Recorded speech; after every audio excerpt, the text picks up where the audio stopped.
Hello my dear friends, and welcome back to another very exciting Star Wars news update. The news cycle has been rather thin as of late, but today we have something other than Skeleton Crew. Thank the maker. And speaking of him, did you know, not only did George Lucas call Tony Gilroy to congratulate him on Rogue One, but during production of the movie, he was on set and asked for one subtle change.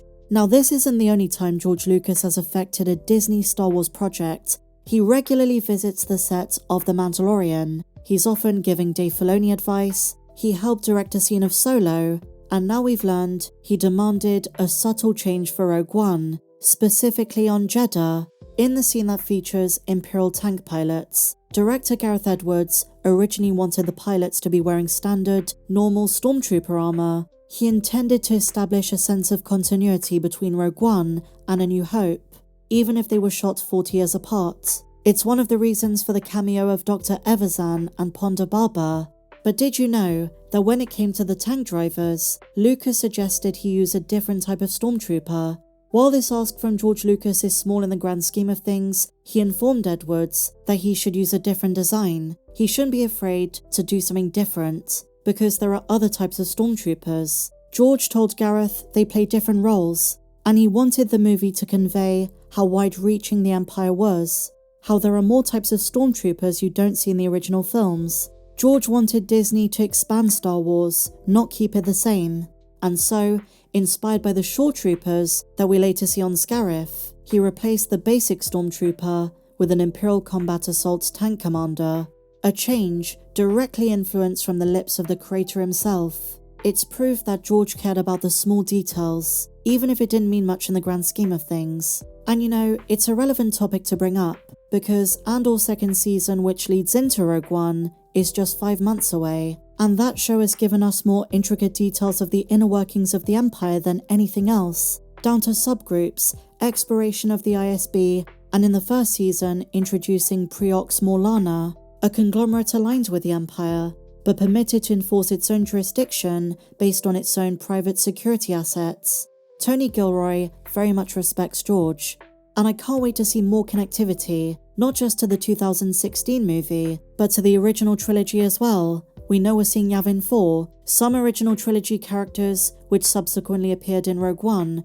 could also feature in the second season. I'm thinking of founding members of the Rebellion, such as Jan Dodonna, one of the best recasts by the way. And I have seen a few fan wishes that we might see Bothans. They're mentioned further down the timeline in Return of the Jedi, but we're yet to see one in a live-action Disney Plus show. And you know, something I've been thinking about is I wonder how George Lucas reacted to Andor. If he loved Rogue One, I can't see why he wouldn't love the series. And for all we know, there might be a big surprise that he was on set. Andor to me is one of the few Star Wars projects that is really moving the Star Wars galaxy forward. And that sounds really strange to say because, at face value, it's a dead end. We know what happens to Cassian, we know what happens to many of these characters, and it's really just filling in a gap. But it set a precedent for the fact Disney can do a TV show right, in a serious tone that appeals to adult fans. It's a show that is a story truly worth telling. But there's also a part of me that wonders, does he like the way the more mature themes are handled? Because for him, Star Wars was primarily for children, a story about good versus evil. Andor gets to the core message of how rebellions are built that Luke Skywalker later joins, but it's done in a much more overtly political way, and I have to wonder how George feels about that, because even if he liked Rogue One, Andor goes 3 steps further in terms of brutality. And don't get me wrong, George Lucas's 2 trilogies, especially the prequels, were very political, were a child-friendly, digestible way to understand the conflict against greater institutions. Andor feels a lot more human, inspired by real-world revolutions, and very thinly veiled. To this end, there is also the consideration if he wanted Star Wars to move on, it has to adapt to the streaming age. And when there are shows on HBO Max, Netflix, and other streaming platforms with more mature sensibilities, as Dave Filoni said, Star Wars also needs to have a horse in that race. It doesn't mean all Star Wars has to be this dark, but I sure think the fandom appreciates it. And many of the characters might have a legacy beyond it. Characters who don't feature in Rogue One are not necessarily dead. And at a time where it's really popular to dunk on Star Wars and talk about its failures, George Lucas, for example, didn't like the sequel trilogy. He may have said one or two complimentary things about The Force Awakens and The Last Jedi, but he's famous for saying the first 6 are his, everything else went a different way.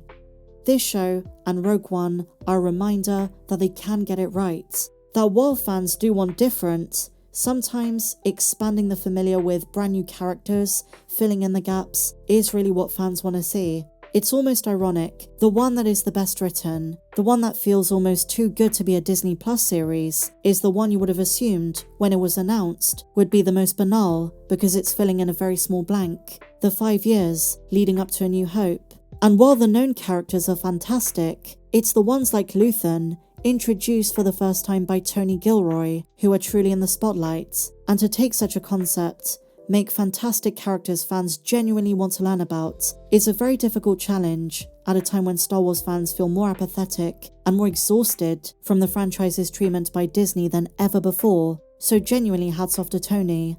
I hope George Lucas gave him a ring and said congratulations. Better yet, I would love to learn if George Lucas visited, because even though we like to say he's moved on, he still seems to have an unofficial role, occasionally overseeing projects. Dave Filoni says he calls him up sometimes, asks him how things are going, gives him advice. We don't know the true extent on how active and how much George cares anymore. You know, recently we found out he really liked Obi-Wan, so while I think it's safe to say he didn't like the way the saga was finished, maybe there's a renewed sense of interest from him in the shows. Not to be conspiratorial, and I really doubt it's ever going to happen, but I would love if George Lucas came back for something, one episode of a potential Kenobi Season 2, anything.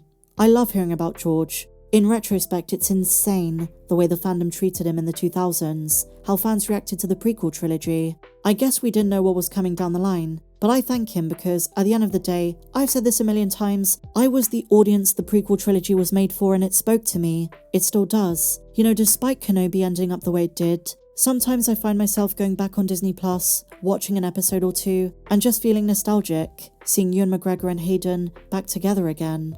If I ever meet the man, not that I can imagine he likes the idea of anyone being a Star Wars YouTuber, I would thank him. And even though this detail and this advice to Gareth Edwards for Rogue One is so minor, it's just a little magical touch from the creator of the franchise. And right now, though I don't think he's ever going to come back, Star Wars needs George, or at least it needs Tony Gilroy. So that's pretty much all for today's video, guys. What did you think? Do you like this addition and advice from George? Let me know down below. If you enjoyed this one, please be sure to give me a big fat thumbs up, subscribe if you're new, check me out on socials, and I'll see you in the next video. May the Force be with you, always.